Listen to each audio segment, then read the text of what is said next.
Buenas tardes, muy buenas tardes tengan todos ustedes, hermanos y amigos. Muchas gracias por escucharnos.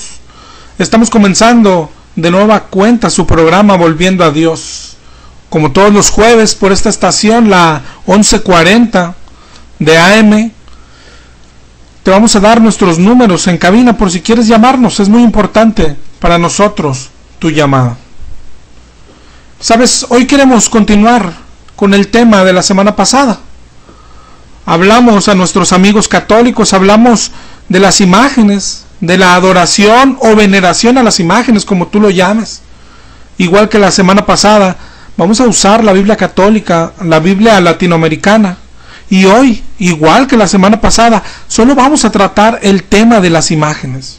Es decir, no estamos juzgando aún si el que está detrás de la imagen debe o no debe recibir adoración. Es decir, no importa si la imagen es de San Judas o de la Santa Muerte, o si es de Jesús o del Niño Dios. Estamos hablando de que Dios prohíbe todas las imágenes, incluyendo las de Él mismo. Este es el tema más importante para los católicos, ya que aunque cumplieras con toda la ley, con todos los mandamientos, hicieras obras toda tu vida, si te arrodillas ante una imagen es pecado. Es lo que hemos estado tratando de explicar y de ver. Y si es pecado, dice la Biblia en Santiago 2:10, que si alguien cumple toda la ley, pero falla en un solo punto, es como si faltara en todo.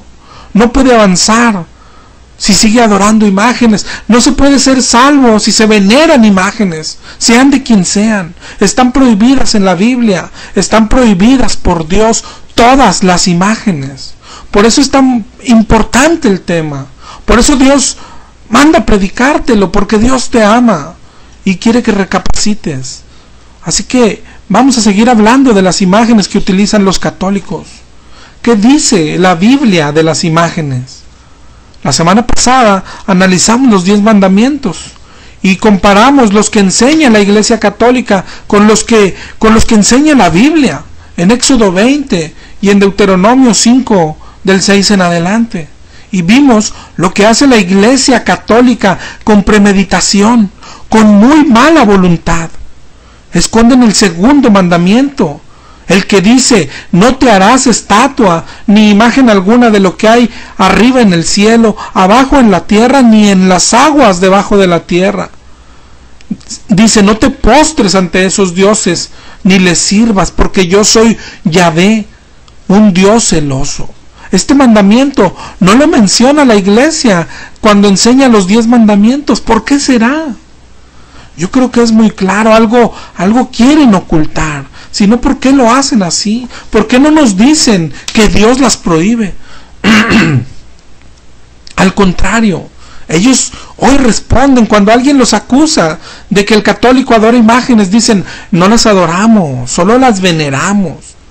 Pero si lees esos versículos de los 10 mandamientos, dicen muy claro: no te postres, no te hinques, no les sirvas, no les rindas culto. Es decir, no se trata de adorar o venerar, que es el engaño que hoy usan. La pregunta es: ¿te has arrodillado ante una imagen? Tienes que saber que Dios lo prohíbe. Si te has arrodillado ante una imagen, es pecado. Eso es lo que enseña la palabra de Dios. Mira, lo que ha pasado con la Iglesia Católica es que tuvo por mucho tiempo el control de la religión. Yo no sé cuándo se empezó a usar el término de Iglesia Católica. Hay un registro de una carta de Ignacio de Antioquía en el año 107, donde por primera vez menciona a la Iglesia cristiana como Iglesia Católica. Entonces, definitivamente hubo un tiempo que hablar de la iglesia cristiana era hablar de la Iglesia Católica, eran la misma. Era la única religión o iglesia cristiana. Te voy a platicar un poco de historia de la Iglesia cristiana, la iglesia que aparece en el Nuevo Testamento, lo que llamamos la iglesia primitiva. Nació luego que Jesús dejó la tierra y subió al cielo. Empezó el día de Pentecostés. La vemos en Hechos, cómo crecía rápidamente. Pero ahí mismo en el libro de Hechos vemos cómo era perseguida, cómo trataban de callarlos, les ordenaban que no hablaran de Jesús.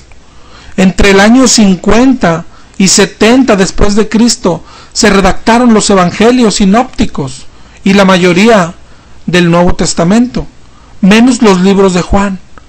En ese entonces los cristianos eran dispersados cada vez más, seguían siendo perseguidos. Juan escribió entre el año 85 y 90 su evangelio, entre el año 90 y 95 sus epístolas, y por último, entre el año 94 y 96 después de Cristo, escribió Apocalipsis. Y Juan murió en el año 100, y con él terminó la era apostólica. La iglesia cristiana siguió creciendo, pero estamos hablando de una época donde no había sacerdotes, mucho menos papas. La cristiandad se vivía en secreto. Los cristianos se reunían en cuevas, en catacumbas, y sin embargo seguían creciendo en número. Y a Roma esto le preocupaba. Roma era enemiga de los cristianos. Por eso los capturaban y los lanzaban a los leones o los crucificaban en el Coliseo. Los cristianos eran despreciados, eran asesinados cruelmente, eran exhibidos. Y lo hacían para que disminuyeran y para que la gente tuviese miedo de hacerse cristiano. Pero un cristiano nunca negó su fe, nunca apostataron a costa de su propia vida. Así era la vida cristiana. Perseguidos, no tenían templos, vivían escondidos, pero aún así el cristianismo crecía, y en mucho era gracias a la sangre de esos mártires que estaban dispuestos a vivir como Jesús y a dar su vida a causa del evangelio. Eso sí, aún siendo perseguidos, cada vez se organizaba mejor el cristianismo. Empezaron a tener lugares de culto, pero los romanos se los destruían y construían templos paganos. Y así fue la iglesia perseguida hasta que apareció un emperador en Roma llamado Constantino, que se convirtió al cristianismo, entre comillas. Él publicó un decreto de tolerancia, más por cuestiones políticas, por ser popular entre todos, porque te digo, los cristianos ya eran demasiados. Y él quería unir a los cristianos con los romanos, y lo logró, aparentemente. Este emperador fue el que legalizó, como quien dice, la religión cristiana, pero le mezcló cosas paganas en el año 313, y dejaron de ser perseguidos. El cristianismo dejó de ser perseguido, pasó de ser perseguido a ser reconocido. Se emparejó con las demás religiones paganas y con el judaísmo mismo. Los cristianos, entre comillas, la mayoría pensaron que era una bendición. La mayoría, porque yo no dudo que hubo muchos que reconocieron que Constantino no provenía de Dios. Y Dios siempre se guarda un remanente, aunque no hay nada o mucho escrito sobre estos. Constantino, según él, se convirtió al cristianismo, pero siguió adorando a sus dioses paganos, entre ellos al dios Sol. De hecho, él era sacerdote pagano, ofrecía cultos paganos y se hacía llamar el sumo pontífice en el paganismo. Él luego trasladaría ese término al cristianismo. Pero los cristianos, a partir de ahí, empezaron a obtener privilegios, empezaron a ser tomados en cuenta para temas públicos, para temas políticos. Se separó el clero, los sacerdotes, los altos rangos, de los laicos, del pueblo. Constantino les construyó a los cristianos los primeros templos. Eran construcciones hermosas, pero más parecidas a las de los paganos y a las de los judíos. La iglesia empezó a gozar en ese tiempo de una paz, como hasta hoy. ¿Será esto bueno? Constantino convocó el primer concilio de Nicea en el año 325, donde se establece la relación Estado-Iglesia. Constantino transformó a la religión católica, a la religión cristiana, de perseguida a perseguidora. Más adelante, incluso, el cristianismo fue adoptado como religión oficial en el año 380, y así se siguió expandiendo a todos los rincones. y empezó a adquirir mucho control. Desde el 313 hasta el año 1517 de la Reforma Protestante, los papas tenían poder ilimitado.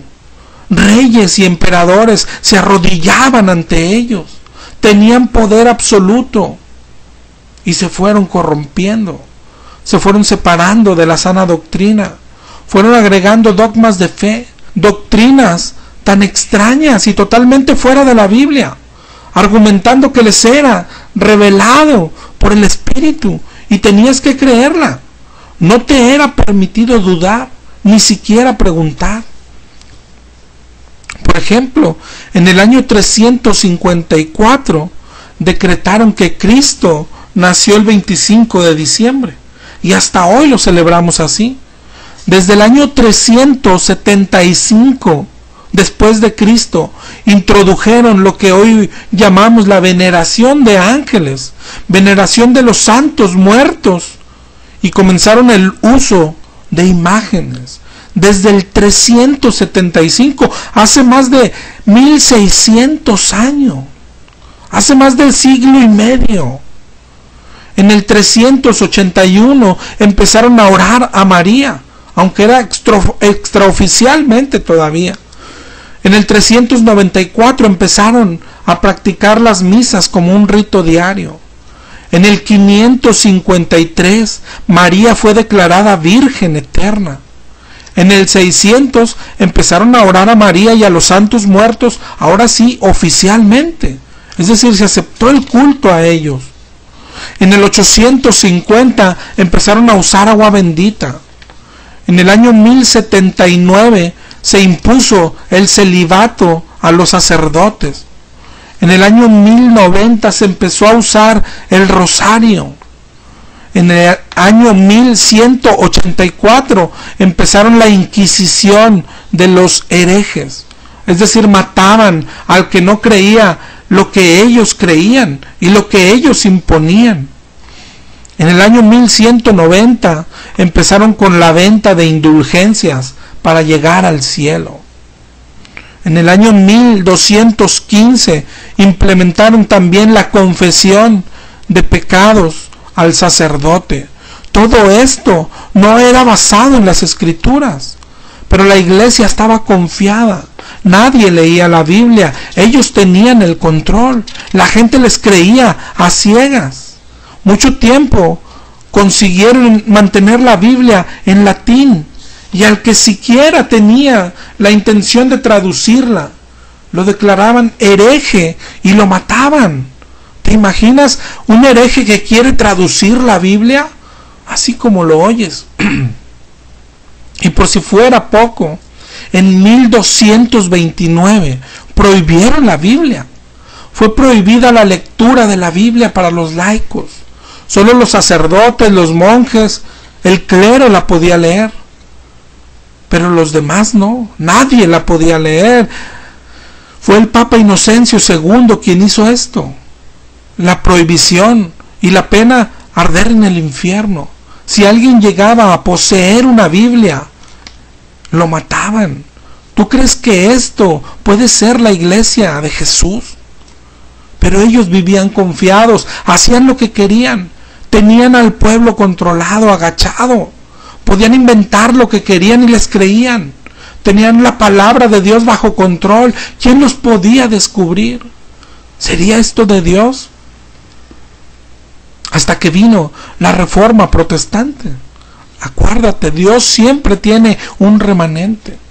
La Reforma quería regresar al catolicismo, al cristianismo primitivo. Comenzó con un monje católico, Martín Lutero.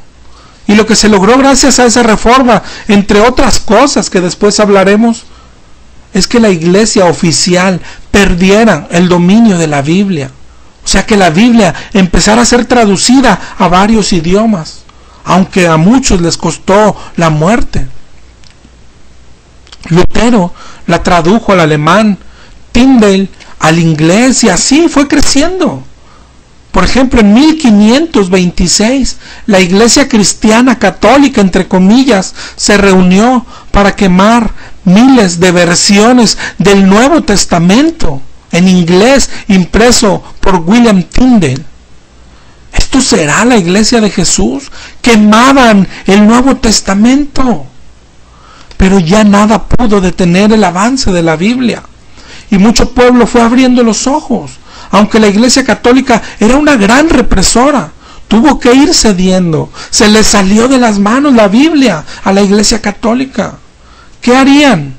El pueblo se daba cuenta que casi nada de lo que habían decretado como dogmas tenía sustento en la palabra de Dios. ¿Y sabes qué hicieron? Más dogmas, más decretos. En 1545, en el Concilio de Trento, declararon que la Biblia y la tradición es lo mismo. Es decir, que lo que dice la Biblia, que es palabra de Dios, y todo lo que ellos habían inventado, todos los dogmas, no los inventaron, sino que se los reveló el Espíritu.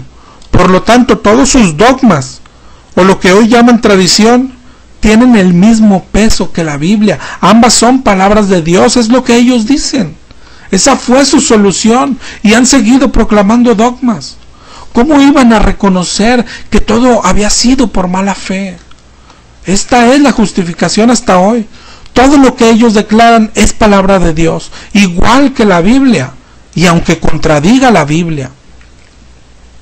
Aún así, a muchos no les fue suficiente esto, como hoy a muchos no les es suficiente. Yo creo que todos nos preguntamos, ¿por qué contradice la Biblia? ¿A poco puede Dios contradecir su palabra?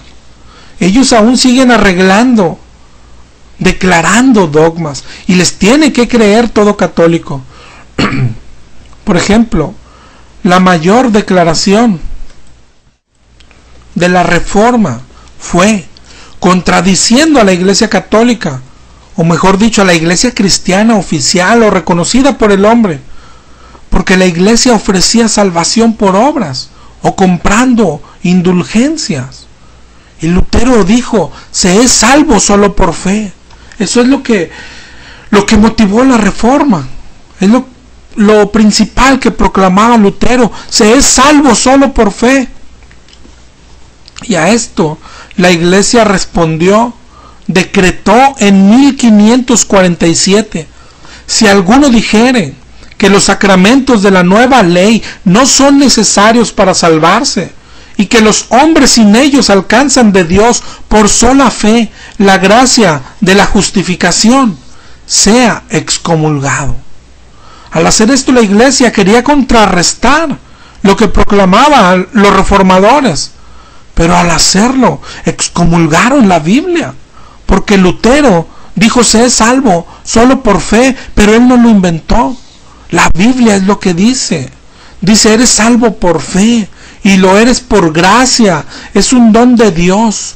No lo merecieron por sus obras, para que nadie se sienta orgulloso. Eso es lo que dice la Biblia católica en Efesios 2:8. También dice que si alguno predica otro evangelio, sea maldito. Entonces maldita es la Iglesia católica, dice la Biblia. ¿Te das cuenta? Pero ellos nunca se han detenido. Ellos siguen siendo la iglesia más grande, pero siguen basando su crecimiento en la ignorancia de la gente. Disculpa que lo diga así, pero así es. ¿Sabes qué es lo que más le ha funcionado a la iglesia? La veneración a la Virgen. Ha sido tan fácil metérselo a la gente, diciéndole, pues es la mamita de Jesús. A la gente le encanta. Entonces la iglesia enfocó sus baterías en esto. En 1854 declaran la Inmaculada Concepción de María. Sin pecado nació y sin pecado estuvo toda su vida. Mientras que la Biblia dice que todos pecamos y que si alguno dice que no ha pecado, hace a Dios mentiroso. Entonces la Iglesia católica hace a Dios mentiroso. ¿Qué hacemos con tanta contradicción? ¿Qué hace la Iglesia? En 1870 declaran la infalibilidad del Papa. Es decir, el Papa nunca se equivoca. Todo lo que diga el Papa es palabra de Dios. Tienes que creer a ciegas, aunque contradiga la Biblia. De hecho, dicen que el Papa es el representante de Cristo aquí en la tierra. cuando la Biblia menciona que la vida cristiana es eso, es tener el Espíritu Santo dentro del cristiano. Todo cristiano es representante de Cristo aquí en la tierra, no solamente el Papa. Y así siguieron, hasta que ya no pueden más sostener la prohibición. Era mucha presión, perdían mucha gente. Y en 1962, en el Concilio Vaticano II, levantaron la prohibición de leer la Biblia al pueblo laico. Es decir, ya todos podían leerla, ¿te das cuenta? Hace apenas 50 años. Antes de eso, estaba prohibido leerla. Por eso nuestros abuelos no la leían y no la conocían. Y muchos de nuestros padres tampoco. Los católicos no la leían. ¿Puede ser una iglesia cristiana la que prohíbe leer la Biblia? ¿La que esconde la palabra de Dios y lucha para que nadie la descubra? ¿Esa será la iglesia que Cristo fundó? Pero la Biblia sigue su avance y la iglesia dice, ¿y ahora qué hacemos? El pueblo pide Biblia, el pueblo nos presiona en cuanto a la Biblia. El pueblo hoy sabe que la Biblia es la palabra de Dios. La Biblia es nuestro enemigo, nos contradice. ¿Qué hacemos? ¿Y sabes qué hizo la iglesia católica? Empezó a buscar sustento a todo lo que se inventaron. Es decir, empezó la iglesia a escudriñar la Biblia, pero no para descubrir a Dios, no buscando a Dios, sino para ver cosas que se vayan acomodando o que se parezcan un poco a todo lo que han practicado. Pero es tan pobre lo que encontraron. Lo que pasa es que nos muestran versículos y nos dicen, ¿ves? A Dios no solo le agrada, sino que ordena hacer imágenes y nos convencen tan fácil. Pero más bien no nos convencen, amigo católico. Lo que pasa es que te dan el pretexto o la justificación que necesitas tú también, porque no quieres reconocer que Dios aborrece la idolatría que practicas. Yo sé que tienes miedo de estar equivocado. Yo sé que muchos se preguntan, pero ¿y mi mamá? ¿Está equivocada? Y peor si ya murió, ¿a dónde se fue? Por eso preferimos vivir engañados y nos dejamos convencer tan fácil por la iglesia. Pero analiza sus bases. Tu vida está en juego y la de tus hijos. Si les enseñas mal, los envías al infierno. Esto no es un juego y ya no es solo por ti. ¿Qué harás en estas fechas? ¿No te preguntarás si le agrada o no le agrada a Dios todo lo que practicamos? Estamos hablando del culto a los ídolos que tienen los católicos. Hablamos ya un poco de la historia de la iglesia. Vimos que la iglesia se empezó a corromper cuando la legalizó Constantino. Lo que para muchos fue un triunfo de la iglesia cristiana fue la peor derrota. Ahí es donde no distinguimos lo bueno de lo malo. Decimos, ¿qué de bueno podía tener que la iglesia fuera perseguida? Pues que todo el que se convertía de corazón. Sabía que arriesgaba su vida. ¿Y qué de malo puede tener que ya no sea perseguida, sino que sea la religión oficial, como hoy? Pues que muchos entraron por decreto, muchos se convirtieron por conveniencia, igual que hoy. Nada les costaba convertirse. Es decir, la iglesia se llenó de falsos convertidos, de falsos cristianos. Antes la persecución mantenía a la iglesia purificada. Luego la iglesia se contaminó. La iglesia católica hizo lo que quiso, inventó dogmas, mandamientos, hasta que con la reforma perdió el control de la Biblia. Dejó de ser exclusiva de ellos y empezó a llegar al pueblo.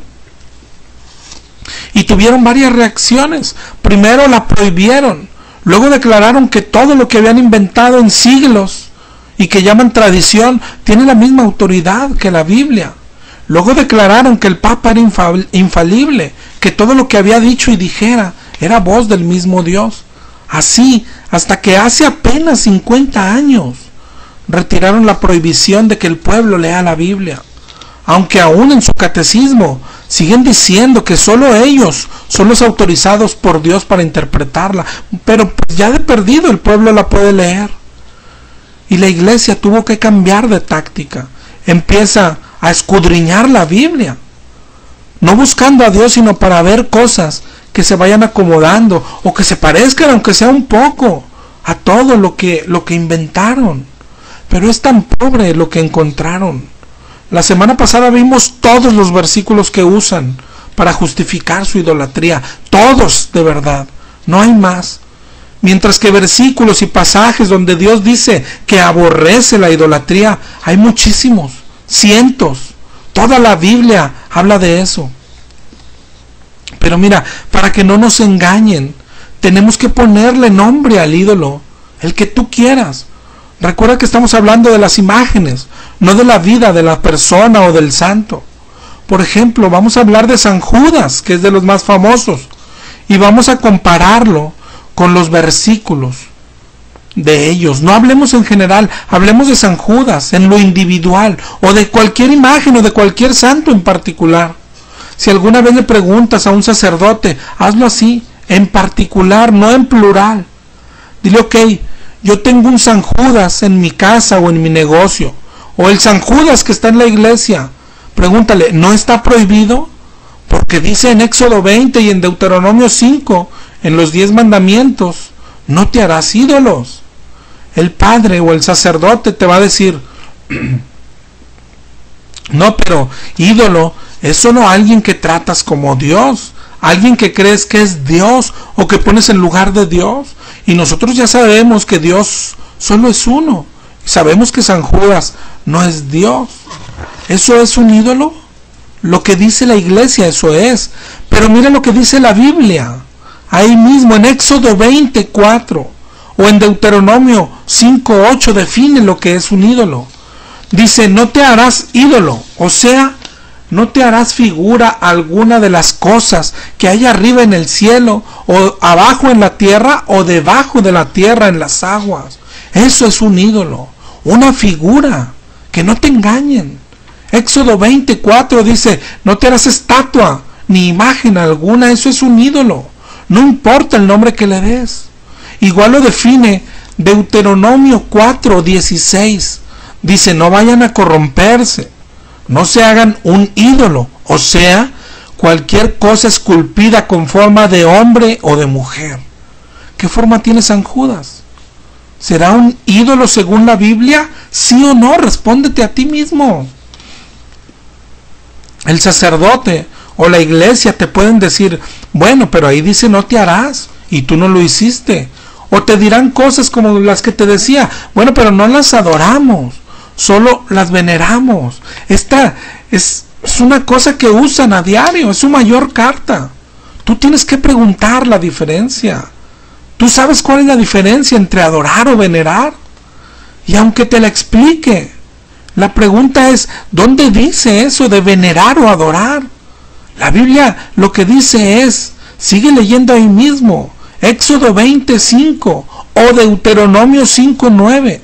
La Biblia dice, no te postres ante esos dioses ni les sirvas, no te hinques ni les rindas culto, no te hinques. ¿Y qué haces, amigo católico, con las imágenes? ¿A poco no se postran? ¿A poco no se arrodillan ante San Judas? Y te digo, versículos como estos, hay cientos, donde se nos enseña que Dios aborrece la idolatría a las imágenes. Pero ellos te llevan enseguida a unos versículos donde según Dios no solo las permite, te dicen, sino que las ordena. Es un mandamiento, te dicen. Y sabes, yo he leído muchísimas páginas católicas al respecto. He leído libros al respecto. He visto el catecismo católico. He escuchado muchos videos católicos. No sé, ellos, según ellos, en esto se basan. Pero no pierdas de vista nunca, que no te lleven a otro lado, que estamos hablando de San Judas, por ejemplo. Ellos te mencionan los versículos. Yo he escuchado hasta sacerdotes defenderse con esto. Cuando te dicen, no solo no las prohíbe, sino que las ordena. te llevan a Éxodo 25:16.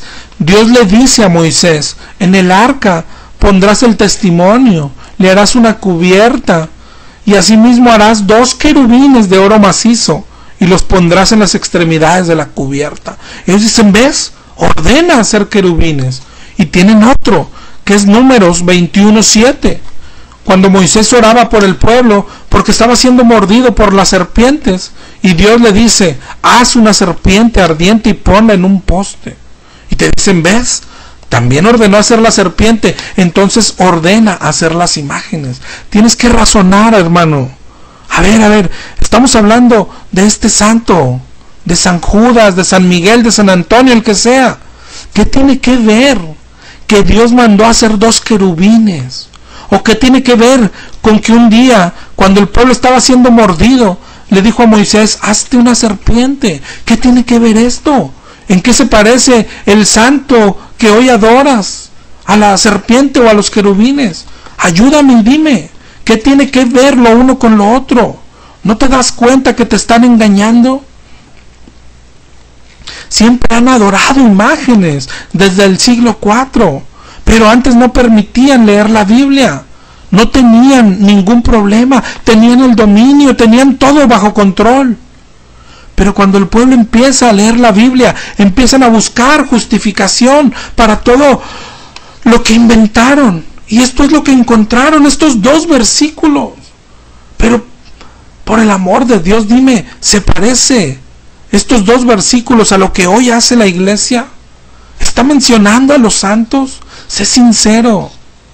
La semana pasada decía, y a veces digo a los católicos cuando me mencionan estos versículos, y dicen: Dios ordena las imágenes. Yo les digo: bueno, pero ¿por qué no haces un arca? ¿O por qué no vas a Egipto, donde está Faraón? Y dicen: pero, o sea, ¿cómo? Porque Dios ordenó. Ve donde Faraón le dijo a Moisés, y a Noé le dijo: haz un arca. Ellos dicen: no, pero es que esas órdenes no son para nosotros. Estas tampoco, católico. Aprende a distinguir. No dejes que te engañen. Es mentira del diablo que Dios ordena hacer imágenes. Es mentira. Todo lo contrario. Está prohibido. Es pecado. Ofendes a Dios. Dios aborrece la idolatría. Es tan malvado lo que te inventan. Y así es todo lo que han encontrado.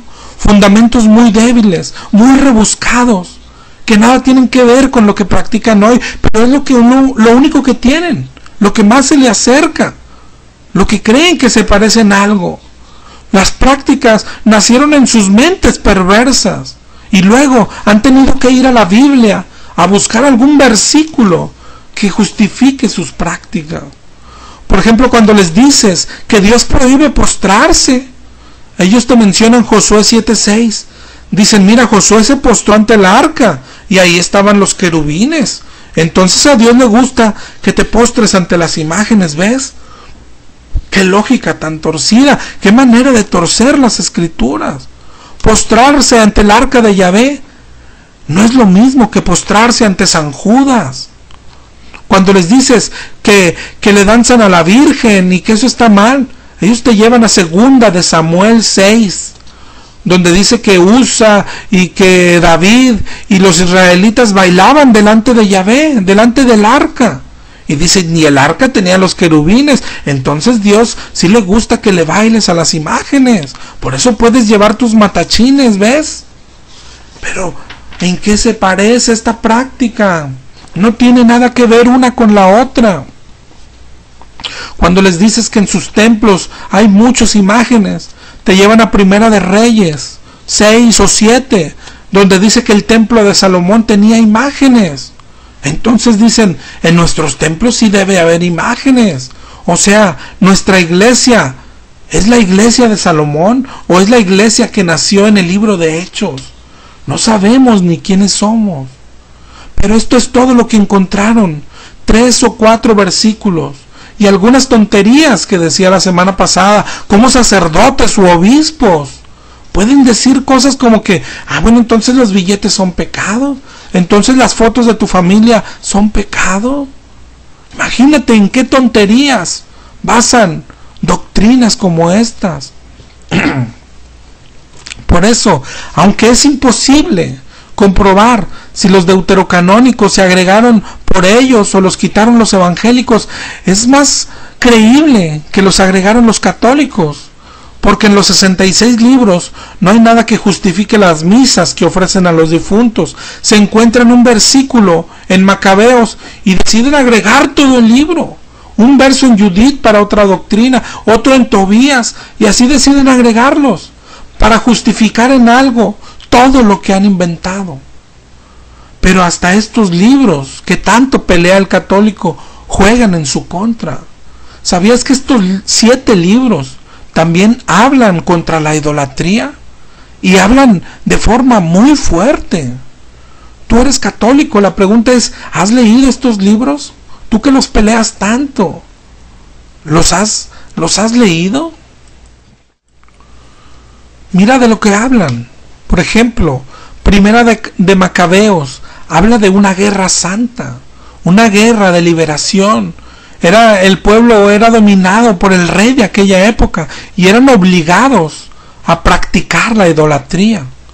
En Primera de Macabeos 1:41 dice que el rey ordenó que todos practicaran culto a sus ídolos. En el 1:47 que instalaran altares de culto y templo a los ídolos. Y en el 1:54 dice que el rey instaló la abominación desoladora en el altar de los holocaustos. Y se rompían libros de la ley. ¿Y qué pasó? Se rebelaron. Dios siempre guarda un remanente. Dice en el 1:63 que preferían morir antes que volverse impuros. Pero te das cuenta, esa era la guerra de Macabeos contra la idolatría. Ahora, más claramente nos habla el libro de Baruch. No sé si lo has leído. Vamos a leerlo juntos. Abre tu Biblia católica, porque la evangélica no los trae estos. La Biblia católica, el libro de Baruch, Baruch 6. Si no puedes leerlo, grábalo y léelo en tu casa. Baruch 6. En el 6:3 dice: ustedes verán en Babilonia dioses de oro, plata, piedra y madera, llevados en hombros. En el 6:5 dice Dios: cuando vean la turba que los adora, digan: oh Señor, solo a ti se debe adorar. Deberías leer todo el pasaje. En el 6:7 dice: la lengua de los ídolos fue pulida por el artífice. Son un mero engaño, no pueden ni hablar. En el 6:10 dice: visten a estos dioses como a hombres, aunque son de oro y plata, y no saben librarse de la polilla.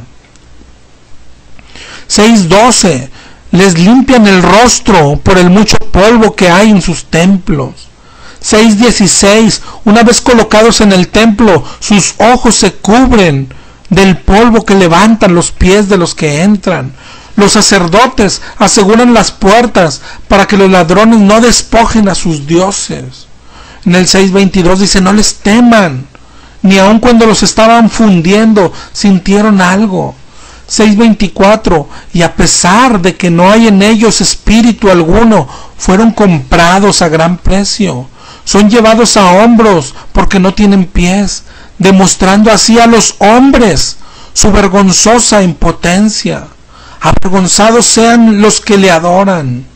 6:26 por eso, si caen a tierra, no se levantan por sí mismos, ni se echarán a andar si alguno los pone de pie, y les tienen que poner delante las ofrendas como a los muertos. 6:28 dice: no son dioses, no tienen que temerlos. 6:32 no pueden premiar ni castigar, tampoco pueden dar riquezas ni una monedita. 6:38 son semejantes a las piedras del monte. 6:44 todo lo que se hace en honor de estos dioses es engaño. Han sido fabricados, son obras de manos de hombres. 6:54 si se incendia el templo de esos dioses, seguramente sus sacerdotes huirán, pero ellos se quemarán dentro, lo mismo que las vigas. Y termina en el 6:72 diciendo, más vale el varón justo que no tiene ídolos. Muchos van a decirte, ¿ves? Pero menciona mucho la palabra Dios. Y nosotros ya sabemos que no son dioses. Una vez que discutía con un católico dijo, la idolatría se refiere a dioses. Y es cuando le das a alguna imagen atributos que pertenecen a Dios. Él mismo cayó en su palabra. Aunque no le digas Dios, los tratas como Dios, a tus santitos, a tus imágenes. Por ejemplo, ¿por qué le podemos rezar a Jesús? Porque está vivo. ¿Y estos están vivos? Están muertos. ¿Cómo sabes que te escuchan? Dios sabes que te escucha. ¿Por qué? Porque está vivo. Y porque es omnipresente. ¿Y a poco tus santos también son omnipresentes? Ese es un atributo de Dios. ¿Ves cómo inconscientemente los tratas como Dios? Si no, ¿por qué le rezas a San Judas? ¿No te das cuenta que está muerto y no puede oírte? Y si pudiera oírte, no podía oír a todo el mundo. No puede oír a alguien que le reza en Monterrey y a otro en Guadalajara. ¿Ok? Si tú crees que sí, le estás dando un atributo que solo le pertenece a Dios, y por eso es idolatría. Todo lo que acabamos de leer está en el libro de Baruch, un libro que está en tu Biblia católica. Pero no es todo. ¿Has leído el libro de sabiduría? También está en tu Biblia, solamente en tu Biblia católica. Mira lo que dice en Sabiduría 13. Empieza a hablar de la idolatría igual que Baruch. Yo creo que estos son más fuertes contra la idolatría que todos los demás. Mira lo que dice Sabiduría 13:10. Dice, cuánta más pena dan los que ponen su confianza en cosas muertas. Tomemos por ejemplo un leñador, aserrucha un árbol, se hace un mueble, con los restos calienta su comida. Y dice en el 13:13, entre los palos que le quedan y que no sirven para nada, toma uno, lo va esculpiendo, le da forma humana, le prepara en el muro un nicho y lo afirma ahí con clavos, para que no se caiga, pues sabe bien que su Dios es incapaz. Hay que ayudarlo, pues no es más que una estatua. Sabiduría 13, del 17 al 19 dice, y sin embargo, ya sea que se trate de sus negocios, de su matrimonio o de sus hijos, no se avergüenza de dirigirle palabra a esa cosa sin vida. Para tener salud, invoca a un objeto sin fuerza. Para vivir, rinde homenaje al que no vive. Para que le ayude, se le pide a esa madera impotente. Antes de un viaje, invoca al que no puede ni caminar. Para obtener ganancias para su trabajo, para su arte, recurre a una estatua cuyas manos no tienen la menor habilidad. Más claro no puede ser Dios. Y el que no escucha es porque no quiere escuchar. Sigue leyendo conmigo. Sabiduría 14:12. Sabiduría 14:12. Dice, la invención de los ídolos fue el comienzo de la perversión. Esa invención corrompió la vida, porque al comienzo no existían ni durarán para siempre. En el 14:21 dice, todo esto se ha convertido en una trampa para los vivos, y aún continúa. ¿Qué te parecen los libros que tiene tu Biblia, católico? ¿Los has leído?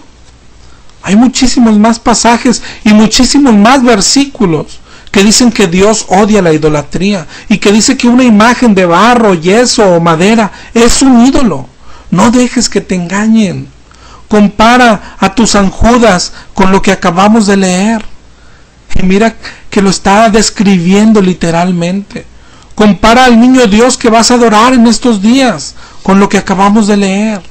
Tienes que leer la Biblia por tu cuenta para que no te engañen. Y después decide quién tiene la razón. Hermano católico, hay que leer la Biblia. Toda tu Biblia. Hoy te he leído los libros que están en tu Biblia. Ahí vienen y condenan igual la idolatría.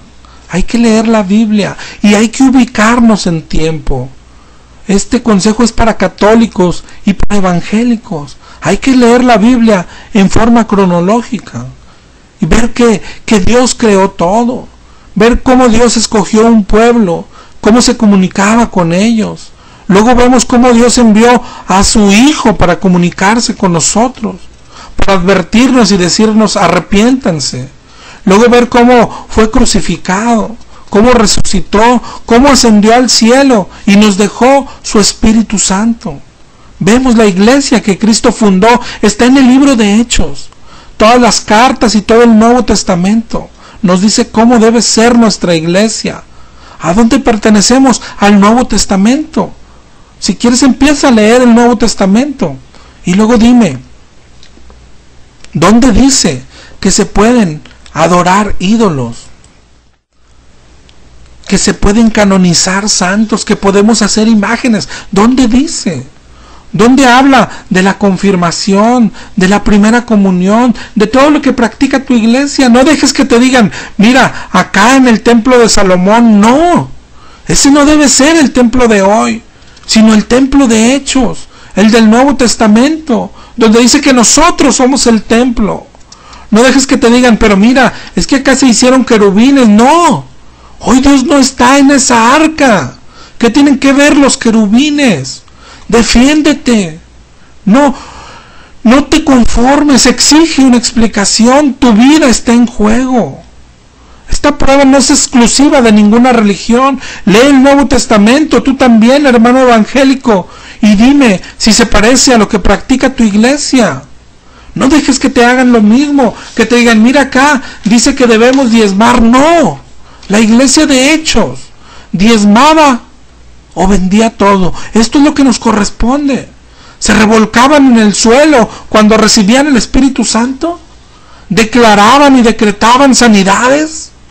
El cristiano debe hacer solo lo que dice la Biblia, no agregar nada. Apocalipsis 22:18 nos advierte que si alguno se atreve a añadir algo, Dios echará sobre él todas las plagas descritas en este libro.